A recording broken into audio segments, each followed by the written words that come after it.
Bom dia a todos os irmãos e irmãs, graça e paz do Senhor Jesus. Nós vamos orar pedindo que Deus nos ilumine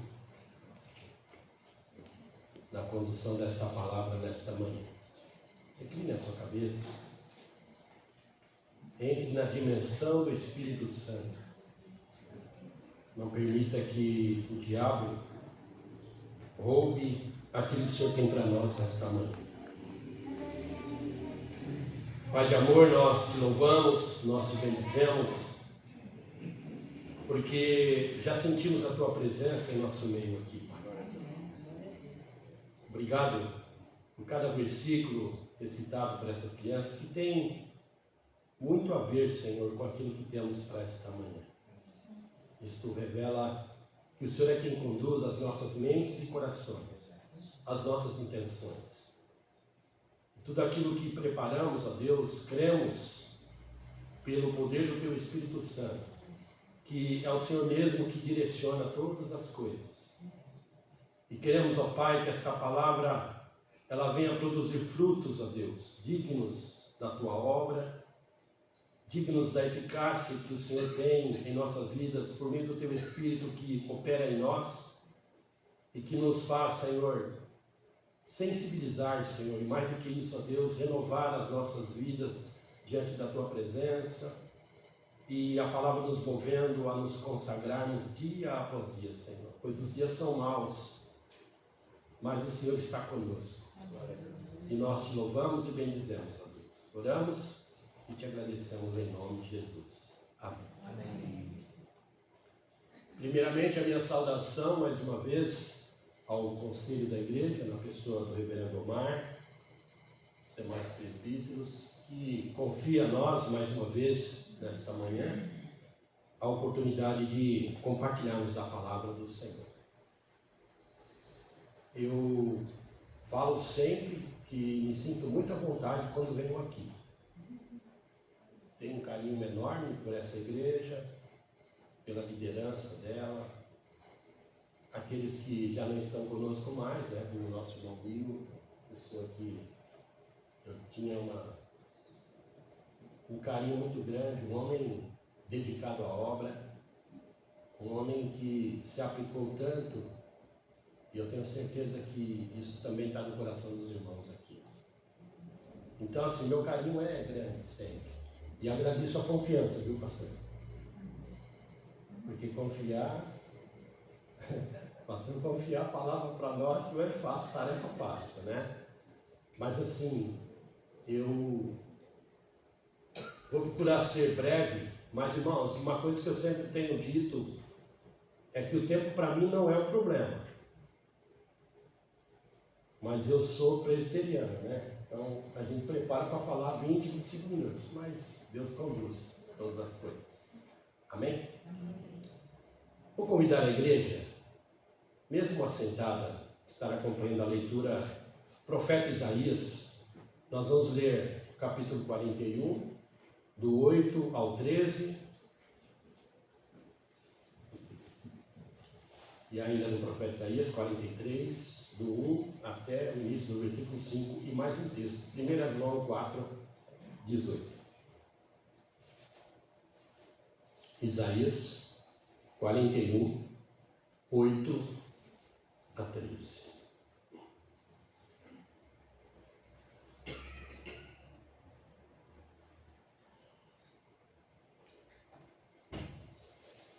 Amém? Amém. Mas tu, ó Israel, servo meu, tu, Jacó, a quem elegi, descendente de Abraão, meu amigo, tu a quem tomei das extremidades da terra e chamei dos seus cantos mais remotos, e a quem disse, tu és o meu servo, eu te escolhi e não te rejeitei. Não temas, porque eu sou contigo. Não te assombres, porque eu sou o teu Deus. Eu te fortaleço e te ajudo, e te sustento com a minha destra fiel. Eis que envergonhados e confundidos serão todos os que estão indignados contra ti. Serão reduzidos a nada e os que contendem contigo perecerão. Aos que pelejam contra ti, buscá-lo-ás, porém não os acharás. Serão reduzidos a nada, e a coisa de nenhum valor os que fazem guerra contra ti. Porque eu, o Senhor teu Deus, te tomo pela tua mão direita e te digo, não temas, que eu te ajudo. 43, 5 primeiros versículos. Mas agora assim diz o Senhor que te criou, ó Jacó, e que te formou, ó Israel. Não temas, porque eu te remi. Chamei-te pelo teu nome, tu és meu. Quando passares pelas águas, eu serei contigo. Quando pelos rios, eles não te submergirão. Quando passares pelo fogo, não te queimarás, nem a chama arderá em ti. Porque eu sou o Senhor teu Deus, o Santo de Israel, o teu Salvador. Dei o Egito por teu resgate e a Etiópia e Sebá por ti. Visto que foste precioso aos meus olhos, digno de honra, e eu te amei, darei homens por ti e os povos pela tua vida. Não temas, pois porque sou contigo. Até o início do verso 15. E 1 João 4, 18, primeira epístola de João, capítulo 4, versículo 18.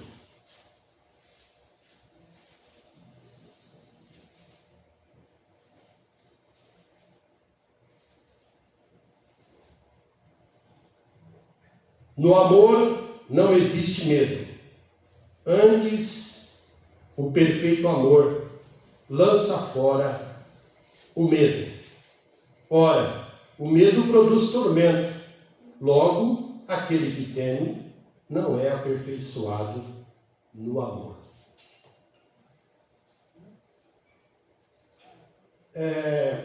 Eu estava assistindo um filme esta semana. Não sei quantos gostam de assistir filmes, eu não quero dar nenhuma. O pastor gosta.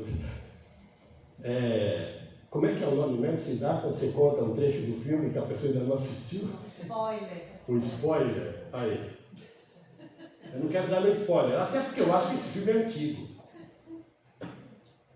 O título desse filme é Nas Profundezas do Mar Sem Fim. A atriz Michelle Pfeiffer é uma das personagens, né, desse filme. Então é bem antigo. Bom, o filme tem início mostrando dois irmãos. O nome deles no filme, Ben e Vincent. Ben tem 3 anos. Vincent tem 9 anos.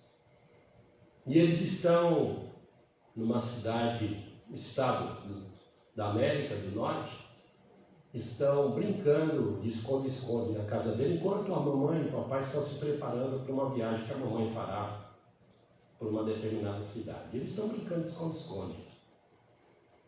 E o Vincent, o Ben, ele se esconde dentro de um baú, porque ele costumava brincar em casa com o irmão dele mais velho. E o irmão começa a procurar, e não acha, e chamando o nome dele, Ben, onde você está? E ele quietinho dentro do baú. Só que ele não reparou que quando a porta abaixou, o baú se travou acidentalmente. Então o Vincent olha toda a casa e não acha, e o Ben lá quietinho dentro do baú. Até que, em certo momento, ele procurando, ele vê que o baú está travado e resolve abrir o baú. Quando ele abre o baú, o irmãozinho está lá. Todo sorridente. Todo sorridente. O Vincent acha estranho. Tudo bem. Passou aquilo, a mamãe viajou para a cidade, só a mamãe ia viajar, o papai ia ficar em casa, e foram os 3 filhos. Tinha um pequenininho de colo também. com ela para uma determinada cidade. Chegando nessa cidade, enquanto a mamãe ia fazer o check-in, ela falou: Vincent, você que é mais velho, cuida do Ben aqui, com a bagagem, enquanto a mamãe vai ali no balcão, e eu vou fazer o check-in, você cuida dele rapidinho. E ela foi. E quando ela dá uma rabiada, ele dá quietinho. Mas no primeiro descuido que ela deu, não é que o Ben resolveu brincar de esconde-esconde de novo? Saiu da presença do Vincent, se escondeu. E, irmãos, foi uma procura só, horas e horas. E ninguém achava o Ben. Depois de muito tempo, eles notaram que o garoto havia sido sequestrado. Pois bem, passam-se 9 anos. E acabam encontrando o Ben. Já um garoto, um adolescente, quase 13 anos. E o irmão mais velho, já um jovem, com seus problemas, obviamente. Toda a família, aliás, problemática, porque o sumiço de um parente há 9 anos não é tarefa fácil, mesmo depois de encontrar. Encontram com uma família muito próxima da cidade deles. E aí tem toda uma narrativa, eu vou pular. O que eu quero chegar é que em um determinado momento, quando o adolescente, o Ben e o Vincent estão conversando, eles recordam desse acontecido. Porque o Vincent trazia ainda dentro dele mágoas, sentimentos de culpa, por achar que o sumiço do irmão, o sequestro do irmão, foi culpa dele. E ele não falava isso para ninguém.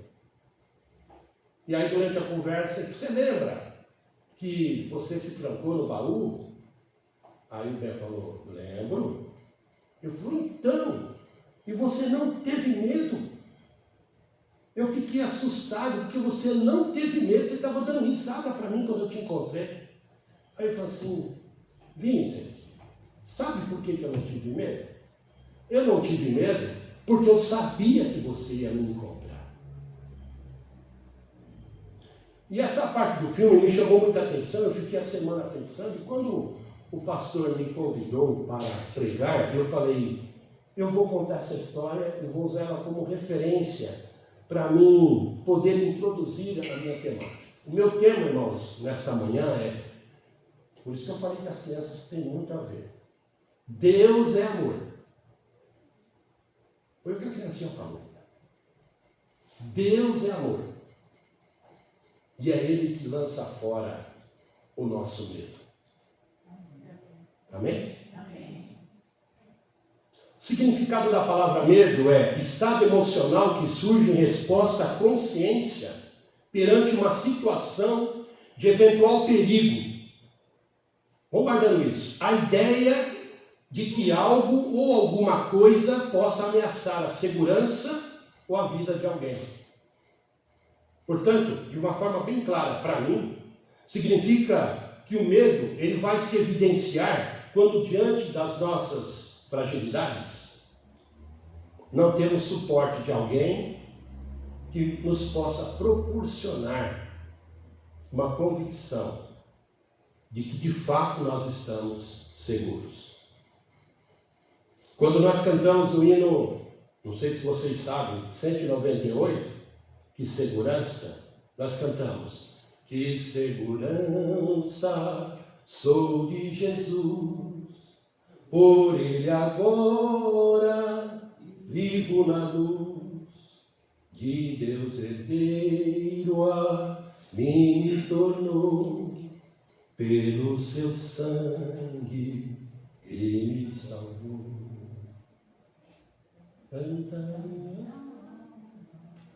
E tem um outro hino, irmãos, 202, que diz assim: pelo vale escuro seguirei Jesus, mas por ti seguro vendo a tua luz, o meu passo incerto tu dirigirás, ao sentir-te perto, nunca perco a paz. Os autores desses hinos, irmãos, tinham plena convicção do que significa não ter medo. Quando eles fizeram esses hinos, eles destacaram essa convicção de uma forma muito clara. Por isso, quando nós cantamos esses hinos, nós nos sentimos muito seguros. Porque as bases que alicerçam essa segurança são muito claras. Estão fundamentadas em Deus. O texto que nós lemos em Isaías, é bom falar, né, que Isaías, já falei isso aqui quando vim pregar em outras vezes também, Isaías, ele foi um profeta, sem entrar na dimensão aqui, aí o pastor sabe muito bem isso, né, a questão das divisões, né, Deutero, Proto, né, Trito, enfim, sem entrar nesse mérito, Isaías foi um profeta que viveu o cativeiro do povo, o cativeiro de Babilônia. Ele viveu o cativeiro, ele viu as dificuldades do povo. E muita gente pergunta assim, mas que Deus é esse que ama, mas que manda um povo para ficar 40 anos numa terra estranha, servindo um outro rei? Todos sabemos que o povo de Judá foi para o cativeiro da Babilônia porque haviam se distanciado de Deus. Haviam abandonado os ensinamentos aos quais eles foram instruídos. E Deus os provou, como nos prova. Só que tem um detalhe, irmãos, Deus não apenas provou, mas Deus também não abandonou o seu povo, o povo de Judá. E nós vamos poder notar isso quando lermos aqui em Jeremias,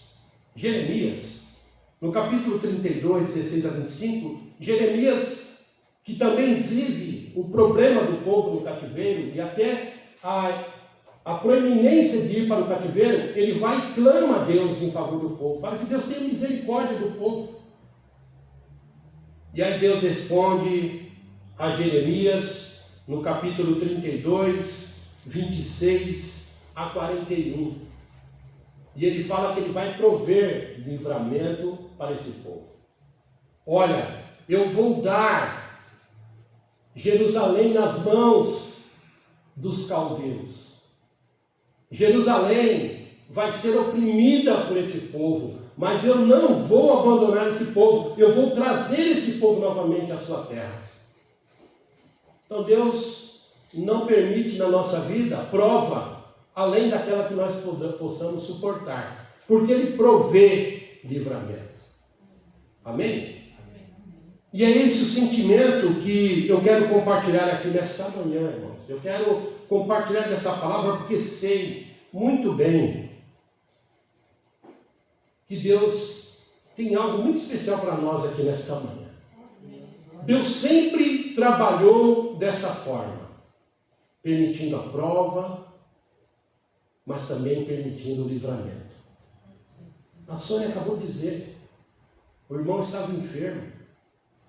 O irmão estava no leito, talvez ali, numa agonia, mas hoje está aqui.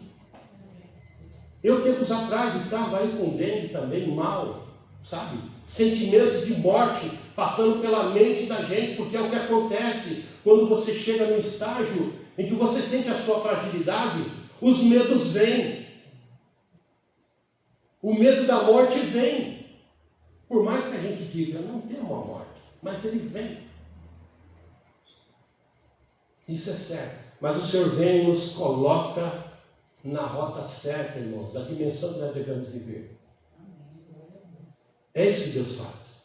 Nós lemos aí em 1 João 4,18, que Deus revela o seu amor por nós de uma forma tão intensa, e Ele aperfeiçoa esse amor em nós, que Ele retira de nós o medo e lança fora, porque Ele nos ama. Deus nos dá um sentimento de confiança e de segurança. Talvez você esteja tomado por medos. Talvez você tenha algumas dificuldades que estão tão difíceis de passar, de transpô-las. Mas o medo vem e toma conta. E irmãos, eu vou dizer, é muito natural que assim seja. Pois, mesmo nós como crentes, como cristãos, salvos pela graça do Senhor Jesus, Deus, quando operou em nós esse milagre maravilhoso da salvação, Ele não tirou de nós a nossa humanidade. Deus não tirou de nós a nossa condição humana. Todos nós, inclusive eu, somos suscetíveis ao medo. Tudo aquilo que foge ao nosso controle nos impõe medo. Eu ouvi alguém falar aqui sobre o período da pandemia, acho que foi a irmãzinha ali na escola dominical. Quem que não viveu medos na pandemia? Quantos não perderam entes, marido, esposa? Quanta insegurança bateu nas famílias das pessoas? Quantos medos? Talvez quantos reflexos desse período ainda estão nos dias batendo a porta da sua vida. Não sei, uma questão de desemprego, por exemplo, quanto tempo, de repente, você não consegue um trabalho. Eu tenho uma filha que ainda não conseguiu ingressar no mercado de trabalho.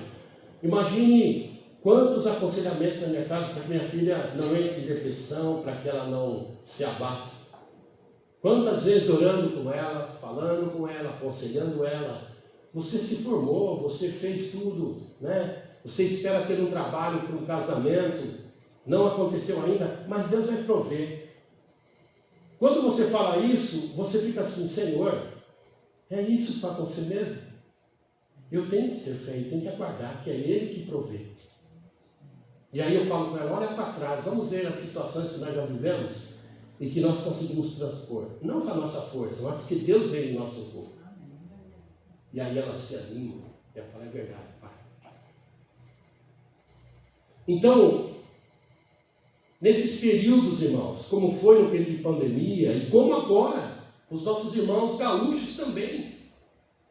A gente ouve no noticiário que hora que tem que até desligar, porque é todo dia a mesma coisa, e você se abate. Porque você quer fazer alguma coisa, mas você não pode, não tem condições de fazer. Primeiro que também não adianta ir para um local, sabendo que você está criando, de repente, sim, um planejamento, um problema a mais, são mais pessoas para se cuidar, para se olhar. Mas eu incentivo quem vai. Só peço para ter esse plano, né? Esse cuidado. Mas são pessoas que estão vivendo ali perdas e mais perdas. De repente o sentimento de desesperança, não vou conseguir mais já ver tudo. Saímos aqui há pouco tempo atrás, 6 meses, já compramos tudo, perdemos tudo de novo. E tem quem fala assim, não, mas esse Deus aí, ele não é bom não. Está permitindo tudo isso. Só que a gente não olha para trás e vê, quando eles conseguiram tudo de novo, quem foi que proveu? Então é preciso que a gente avalie bem esses estados e a gente tenha a noção de que a nossa humanidade nos faz passar por isso. Mesmo nós, crentes, também passamos por isso. E todo esse cenário vai nos impondo mesmo. Quando o apóstolo Paulo fala a segunda epístola a Timóteo, capítulo 1, versículo 7, e olha que Paulo ele não trata nesse versículo o medo como um mero sentimento, mas ele trata o medo como um espírito.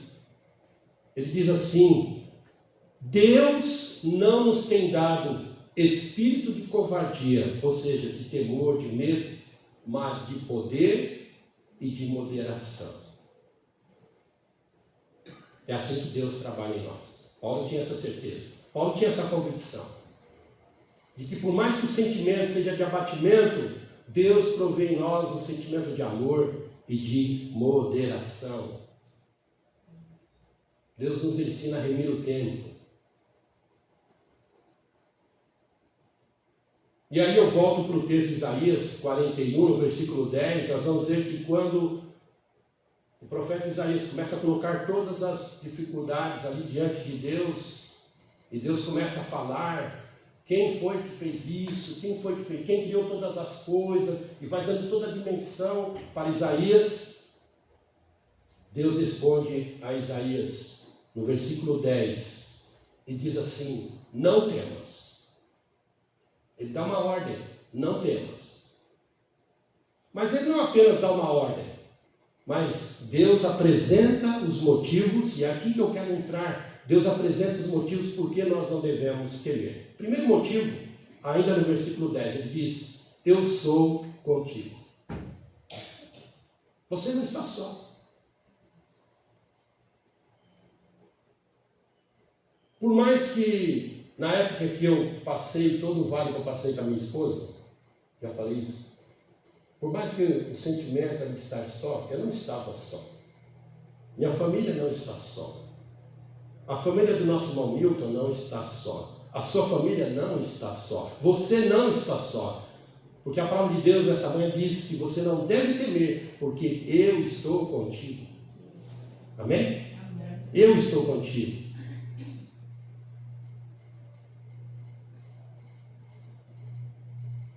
O salmista Davi tinha tanta convicção, irmãos, dessa segurança, que lá no Salmo 23, versículo 4, que você sabe de cor, ele diz assim: ainda que eu ande pelo vale da sombra da morte, não temerei mal nenhum, porque tu estás comigo. Amém? É isso que a gente precisa pensar. É nessa dimensão que a gente precisa pensar. Mas Deus vai além e Ele dá um outro motivo. No mesmo versículo, Ele diz: eu sou o teu Deus. Você tem o nosso Deus como o único Deus seu? Tem? Eu também tenho. Eu só tenho um Deus, o Deus vivo. O Deus que providenciou a morte de Jesus na cruz, seu único filho, pela minha vida. E se não fosse esse Deus, irmãos, eu seria um homem perdido. Mas existem muitas pessoas que vivem na dimensão do medo constantemente, porque procuram resolver os medos buscando horóscopo, buscando consultar a profetisa na esquina da casa, não sei da onde, na rua tal, e não busca Deus. Não entra no quarto, não entra no recôndito do seu quarto, não coloca diante de Deus, desse Deus único, as suas fragilidades, os seus medos. Não. Sempre quero confiar isso naquela pessoa que eu acho que vai resolver o meu problema. Eu pergunto: tem alguém que pode resolver os meus problemas que não seja esse Deus? Não tem, né, irmãos? Não tem. Não tem. Você vai buscar, buscar, buscar e não vai achar. O próprio Jesus diz: eu sou o caminho, a verdade e a vida. E ninguém vem ao Pai se não for por mim. Mas as pessoas continuam buscando os seus deuses para vencer o medo. E um terceiro motivo que ele vai nos dar: eu te fortaleço. Não temas, porque eu te fortaleço, te ajudo e te sustento. Alguém sabe de cor para mim aí, Filipenses 4,13? Posso todas as coisas naquele que me fortalece. Glória a Deus. Repete de novo, irmã. Posso todas as coisas naquele que me fortalece. Então eu vou repetir o versículo. Posso algumas coisas? Todas. Não. Todas. Inclusive o medo. Todas as coisas. A Bíblia, irmãos, ela é fantástica. A Bíblia, ela não tem outro direcionamento para nós. Se o Senhor diz para você que você não deve temer, que Ele vai te fortalecer, Ele vai te ajudar e Ele vai te sustentar, Ele vai fazer isso. Mas é com Ele que você tem que resolver isso. É diante dele que você tem que apresentar isso. Faça isso. Você vai experimentar daquilo que nós estamos falando aqui nesta manhã. E aí nós vamos lá para o capítulo 43, porque ele continua dando motivos para nós. Deus continua confortando e consolando o coração do profeta e do povo de Judá, e ele vai apresentar ainda outros motivos para que o medo que assediava o povo e também nos assedia nos dias não venha impedir a nossa caminhada.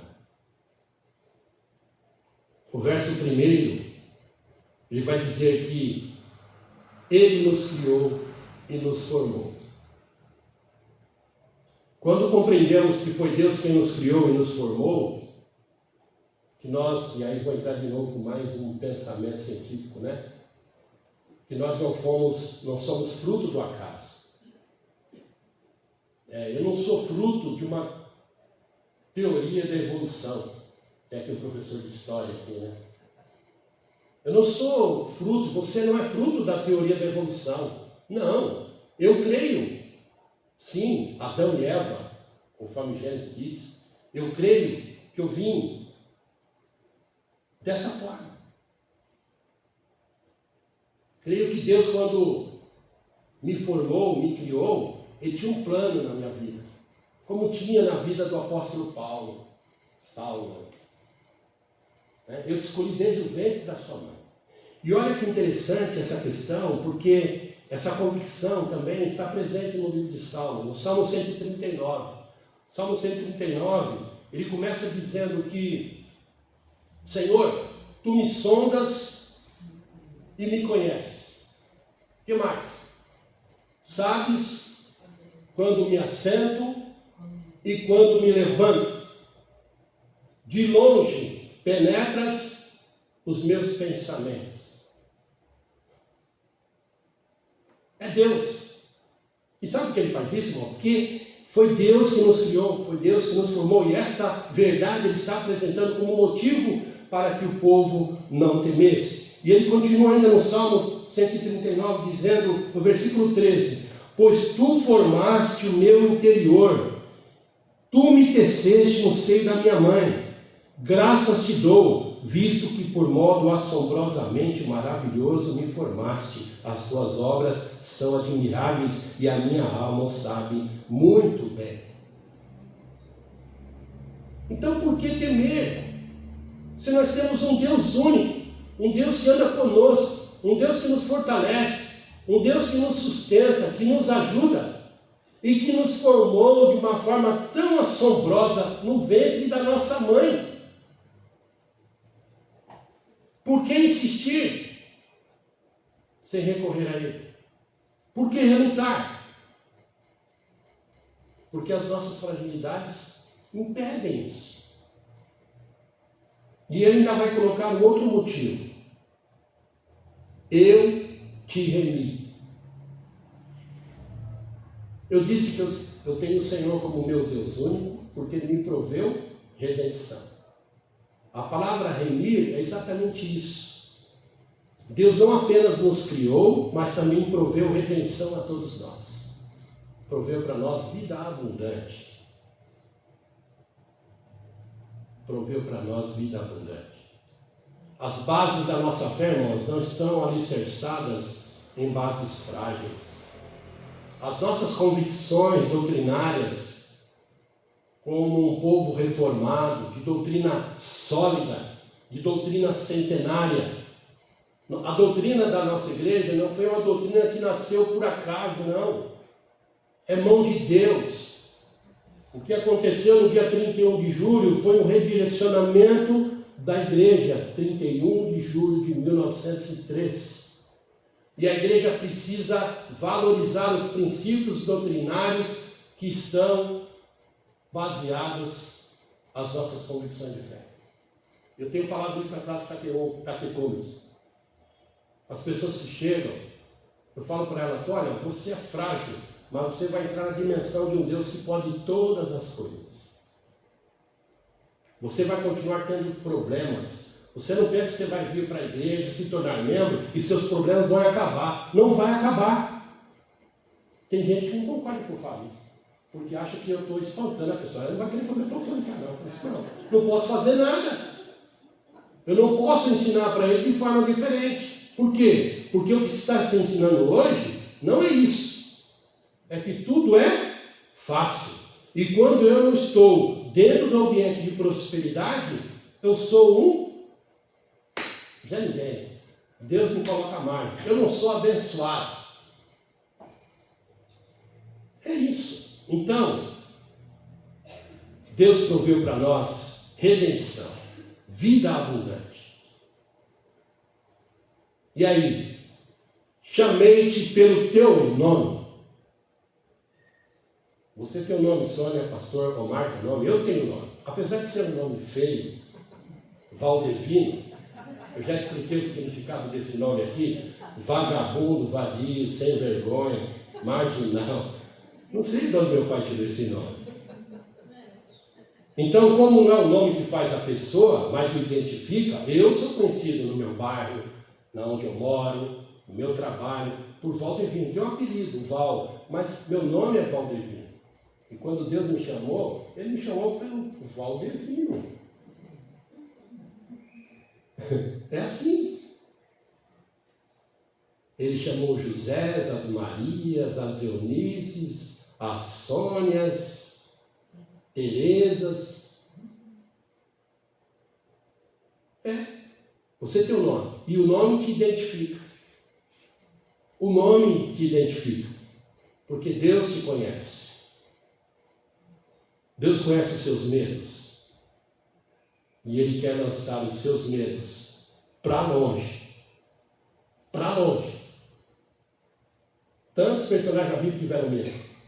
Tantos. Os próprios discípulos tiveram medo. Pedro teve medo. Tantos tiveram medo.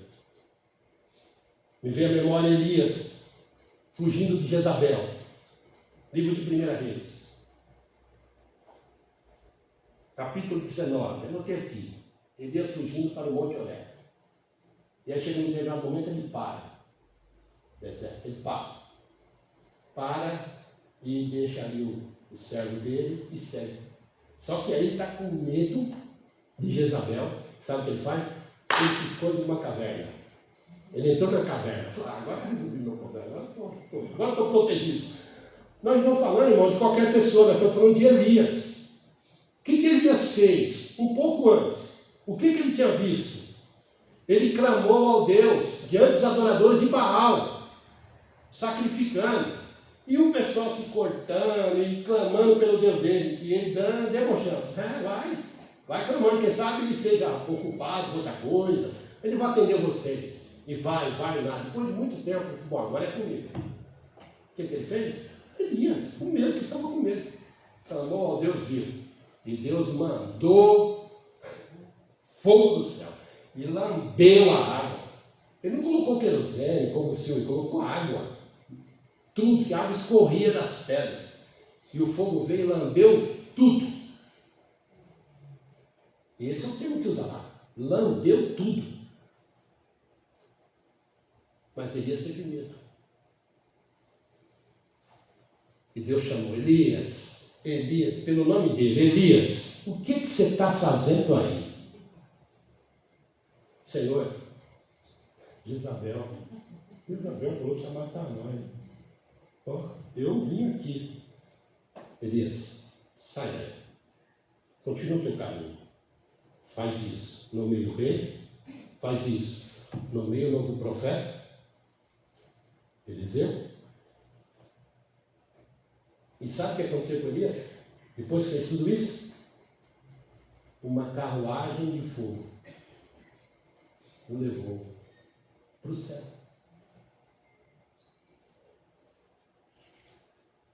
Irmãos, eu sinceramente não quero morrer.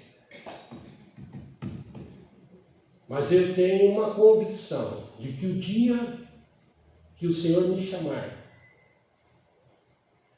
eu tenho um lugar. Eu tenho uma morada. Você tem uma morada. Até que esse dia chegue, eu vou continuar tendo medo. Mas eu sei em quem eu deposito a minha confiança. E eu quero convidar você a depositar a sua confiança nesse Deus.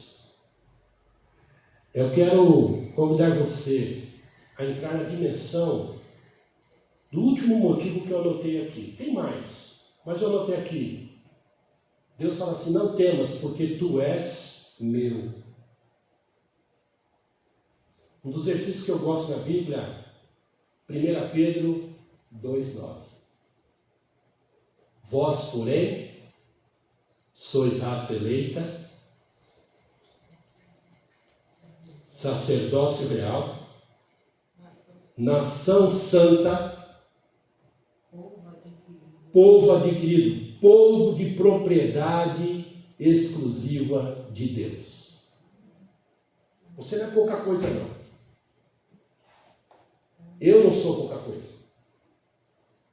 A sociedade, o mundo todo pode falar o que for, mas eu não sou pouca coisa e você não é pouca coisa. Só que isso não nos coloca na dimensão de sermos melhor que ninguém. Mas eu não sou pouca coisa.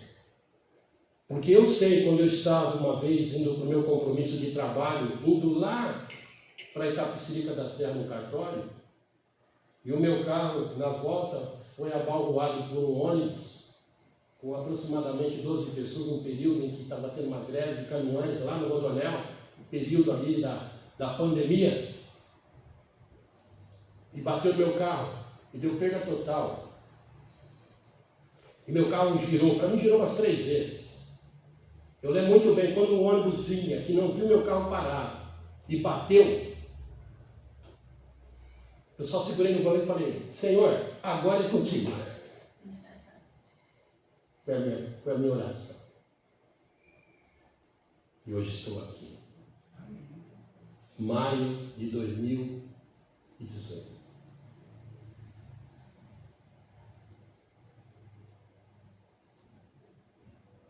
Eu estou aqui. Porque Deus tem um plano.